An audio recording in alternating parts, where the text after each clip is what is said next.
ವೀಕ್ಷಕರೇ ನಮಸ್ಕಾರ. ನಾನು ನಿಮ್ಮ ನಾಗರಾಜ್ ಚೋಳೂರ್, ಪ್ರಖ್ಯಾತ ಜ್ಯೋತಿಷಿ, ವಾಸ್ತು ಹಾಗೂ ಸಂಖ್ಯಾಶಾಸ್ತ್ರಜ್ಞರು ಮಾತನಾಡ್ತಾ ಇರ್ತಕ್ಕಂಥದ್ದು. ವೀಕ್ಷಕರೇ, ಇವತ್ತಿನ ಸಂಚಿಕೆಯಲ್ಲಿ ಸಿಂಹರಾಶಿಯವರ ಯುಗಾದಿ ಹಬ್ಬದ ವರ್ಷ ಭವಿಷ್ಯ ಫಲಾಫಲಗಳ ಬಗ್ಗೆ ತಿಳಿಸ್ಕೊಡ್ತಾ ಇದ್ದೀನಿ. ಹಾಗೆ ಪರಿಹಾರಗಳ ಬಗ್ಗೆಯೂ ತಿಳಿಸ್ಕೊಡ್ತಾ ಇದ್ದೀನಿ. ಸಿಂಹರಾಶಿಯವರಿಗೆ 7ನೇ ಮನೆಯಲ್ಲಿ ಶನಿ ಭಗವಾನರು ಸ್ಥಿತರಾಗಿರೋದ್ರಿಂದ ವಿವಾಹಾದಿ ಶುಭ ಕಾರ್ಯಗಳಿಗೆ ಅಡೆತಡೆ ಸಾಧ್ಯತೆ ಇರ್ತದೆ. ಈ ರಾಶಿಯವರು ಆದಷ್ಟು ಶನಿ ಭಗವಾನವರಿಗೆ ಎಳ್ಳೆಣ್ಣೆ ಅಭಿಷೇಕ ಮಾಡಿಸ್ತಕ್ಕಂಥದ್ದು, ಎಳ್ಳೆಣ್ಣೆ ದಾನ ಕೊಡ್ತಕ್ಕಂಥದ್ದು, ಎಳ್ಳು ದೀಪ ಹಚ್ಚಿ ಪ್ರದಕ್ಷಿಣೆ ಹಾಕಿ ಪ್ರಾರ್ಥನೆ ಮಾಡ್ಕೊತಕ್ಕಂಥದ್ದು, ಹನುಮಾನ್ ಚಾಲೀಸ್ ಪಾರಾಯಣ ಮಾಡ್ತಕ್ಕಂಥದ್ದು ತುಂಬ ಉತ್ತಮ. ಹಾಗೆ ಈ ರಾಶಿಯವರಿಗೆ ಪಾರ್ಟ್ನರ್ಶಿಪ್ ವ್ಯವಹಾರ ಅಥವಾ ಇತರೆ ಸಂಬಂಧಪಟ್ಟಂಥ ವ್ಯವಹಾರಗಳಲ್ಲಿ ಸ್ವಲ್ಪ ಮಟ್ಟಿನ ಅಡೆತಡೆ ಸಾಧ್ಯತೆ ಇರ್ತದೆ. ಅದರಿಂದ ತುಂಬ ಎಚ್ಚರಿಕೆಯನ್ನು ವಹಿಸಬೇಕಾಗುತ್ತೆ. ಹಾಗೆ ಈ ರಾಶಿಯವರಿಗೆ ಮೇ 1ರಿಂದ ಗುರುಬಲ ಇರೋದಿಲ್ಲ. ನೀವೇನಾದರೂ ಶುಭ ಕಾರ್ಯ ಅಥವಾ ಇನ್ನಿತರೆ ಯಾವುದರ ಕಾರ್ಯಗಳನ್ನು ಪೆಂಡಿಂಗ್ ಇಟ್ಕೊಂಡಿದ್ರೆ ಅವುಗಳನ್ನು ಆದಷ್ಟು ಬೇಗ ಮುಗಿಸ್ಕೊಂಬೋದು ಭಾಳ ಉತ್ತಮ. ಮೇ 1ರಿಂದ ನಿಮಗೆ 1 ವರ್ಷಗಳ ಕಾಲ ಗುರುಬಲ ಇರೋದಿಲ್ಲ. ಎಲ್ಲ ಕಾರ್ಯಗಳಲ್ಲೂ ಅಡೆತಡೆ ಸಮಸ್ಯೆ ಉಂಟಾಗುತ್ತೆ. ಹಣ ಕಳ್ಕೊಂಬ ಸಾಧ್ಯತೆಗಳಿರುತ್ತೆ.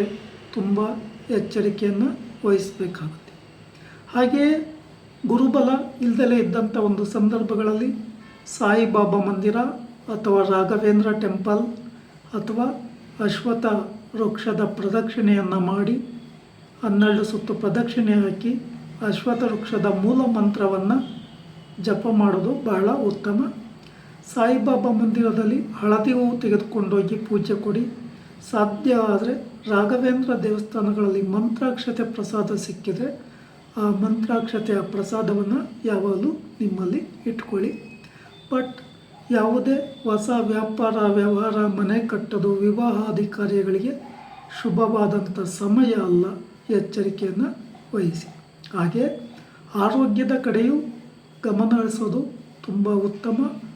ಆರೋಗ್ಯದಲ್ಲಿ ಏರುಪೇರುಗಳು ಕಂಡುಬರುವ ಸಾಧ್ಯತೆ ಇರೋದರಿಂದ ನಾಗದೋಷದ ಪ್ರಭಾವದಿಂದ ಸಮಸ್ಯೆಗಳು ಉಂಟಾಗ್ತವೆ.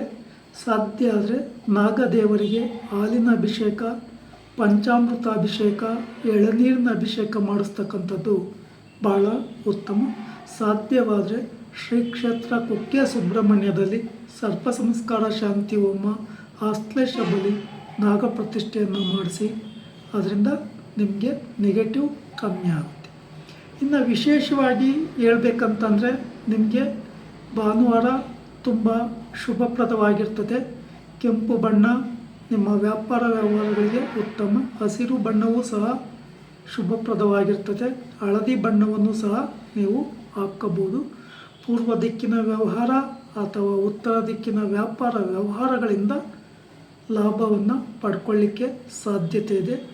ಇನ್ನು 1 ವರ್ಷಗಳ ಕಾಲ ನೀವು ಅಂದುಕೊಂಡಂಥ ಯಾವುದೇ ಕೆಲಸ ಕಾರ್ಯಗಳು ಅಂದುಕೊಂಡ ರೀತಿಯಲ್ಲಿ ಆಗೋದಿಲ್ಲ. ತುಂಬ ಎಚ್ಚರಿಕೆಯನ್ನು ವಹಿಸಿ ಸರಿಯಾದ ರೀತಿಯಲ್ಲಿ ಆಯಾ ಗ್ರಹಗಳಿಗೆ ಸಂಬಂಧಪಟ್ಟ ಪರಿಹಾರಗಳನ್ನು ಮಾಡಿಕೊಂಡು ಮುಂದುವರಿಯೋದು ಬಹಳ ಉತ್ತಮ. ಶನಿವಾರಗಳಂದು ನೀವು ಯಾವುದೇ ಹೊಸ ವ್ಯಾಪಾರ ವ್ಯವಹಾರಗಳನ್ನು ಪ್ರಾರಂಭ ಮಾಡೋದು ಉತ್ತಮ ಅಲ್ಲ. ಕಪ್ಪು ಮತ್ತು ನೀಲಿ ಬಣ್ಣದ ಬಟ್ಟೆಗಳನ್ನು ಧಾರಣೆ ಮಾಡಬೇಡಿ.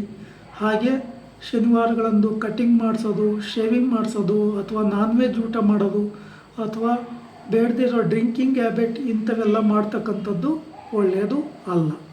ವಿಶೇಷವಾಗಿ ತಪ್ಪದೇ ನೀವು ಶನಿ ಭಗವಾನರಿಗೆ ಶನಿವಾರಗಳಂದು ಪೂಜೆ ಕೊಟ್ಟು ಶ್ರದ್ಧಾಭಕ್ತಿಯಿಂದ ಪ್ರಾರ್ಥನೆ ಮಾಡ್ಕೊಂಬೋದು ಉತ್ತಮ. ಮತ್ತು ಹೊಸ ವ್ಯಾಪಾರ ವ್ಯವಹಾರಗಳನ್ನು ಶನಿವಾರ ಮಾಡಲೇಬೇಡಿ. ಸಾಧ್ಯ ಆದರೆ ಅನುಕೂಲ ಇರ್ತಕ್ಕಂಥವರು ಮಂತ್ರಾಲಯಕ್ಕೆ ಹೋಗಿ ಶ್ರೀ ಗುರು ರಾಘವೇಂದ್ರ ಭೇಟಿಯಾಗಿ ಅಲ್ಲಿ ಕೊಡ್ತಕ್ಕಂಥ ಮಂತ್ರಾಕ್ಷತೆಯ ಪ್ರಸಾದವನ್ನು ಕರವಸ್ತ್ರದಿಂದ ಸ್ವೀಕರಿಸಿ ಮನೆಗೆ ತೆಗೆದುಕೊಂಬಂದು ಒಂದು ಡಬ್ಬಿಲಿ ಹಾಕಿಟ್ಕೊಂಡು ನಿಮ್ಮ ಪರ್ಸಲ್ಲಿ ಒಂದು 10 ಕಾಳನ್ನು ಇಟ್ಕೊಂಡು ಯಾವಾಗಲೂ ಶ್ರದ್ಧಾ ಭಕ್ತಿಯಿಂದ ನಮಸ್ಕರಿಸಿ ಪ್ರಾರ್ಥನೆ ಮಾಡ್ಕೊಳ್ಳಿ. ವ್ಯಾಪಾರ ಮಾಡ್ತಾಯಿದ್ರೆ ಕ್ಯಾಶ್ ಬಾಕ್ಸಲ್ಲಿ ಬೇಕಾದರೂ ಈ ಅಕ್ಷತೆಯ ಪ್ರಸಾದವನ್ನು ಹಾಕಿ ಇಟ್ಕೋಬೋದು. ನೀವು ವಿಶೇಷವಾಗಿ ಹನುಮಾನ್ ಚಾಲೀಸ್ ಪಾರಾಯಣ ಮಾಡ್ತಕ್ಕಂಥದ್ದು, ದಿನನಿತ್ಯ 8 ಸಲ ರಾಘವೇಂದ್ರ ಅಷ್ಟೋತ್ತರ ಶತನಾಮಾವಳಿ ಪಾರಾಯಣ ಮಾಡೋದು, ಅಥವಾ ವಿಷ್ಣು ದೇವಸ್ಥಾನಗಳಲ್ಲಿ ಗುರುವಾರ ಪೂಜೆ ಕೊಡ್ತಕ್ಕಂಥದ್ದು, ಅಥವಾ ಈಶ್ವರನ ಮಂದಿರದಲ್ಲಿ ಪೂಜೆ ಕೊಡೋದ್ರಿಂದ ನೆಗೆಟಿವ್ ಕಮ್ಮಿ ಆಗುತ್ತೆ. ಆದರೆ ದುಡುಕಿನ ನಿರ್ಧಾರದಿಂದ ಸಮಸ್ಯೆಗಳನ್ನು ಕ್ರಿಯೇಟ್ ಮಾಡ್ಕೋಬೇಡಿ, ಸಮಸ್ಯೆಗಳನ್ನು ತಂದ್ಕೋಬೇಡಿ. ವಿಶೇಷವಾಗಿ ಭಾನುವಾರ, ಗುರುವಾರ, ಬುಧವಾರಗಳು ಅತ್ಯಂತ ಶುಭಪ್ರದವಾಗಿರ್ತದೆ. ಪೂರ್ವ ದಿಕ್ಕು, ಈಶಾನ್ಯ ದಿಕ್ಕಿನ, ಉತ್ತರ ದಿಕ್ಕಿನ ವ್ಯಾಪಾರ ವ್ಯವಹಾರಗಳಿಂದ ಲಾಭ ಹೊಂದ್ತೀರಿ.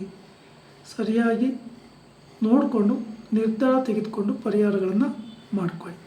ವೀಕ್ಷಕರೇ, ಈ ವಿಡಿಯೋ ಇಷ್ಟ ಆಯಿತು ಅಂದರೆ ಲೈಕ್ ಮಾಡಿ, ಶೇರ್ ಮಾಡಿ, ಸಬ್ಸ್ಕ್ರೈಬ್ ಆಗಿ, ಆಲ್ ಐಕನ್ ಬಟನ್ ಒತ್ತಿ. ನಮಸ್ಕಾರ.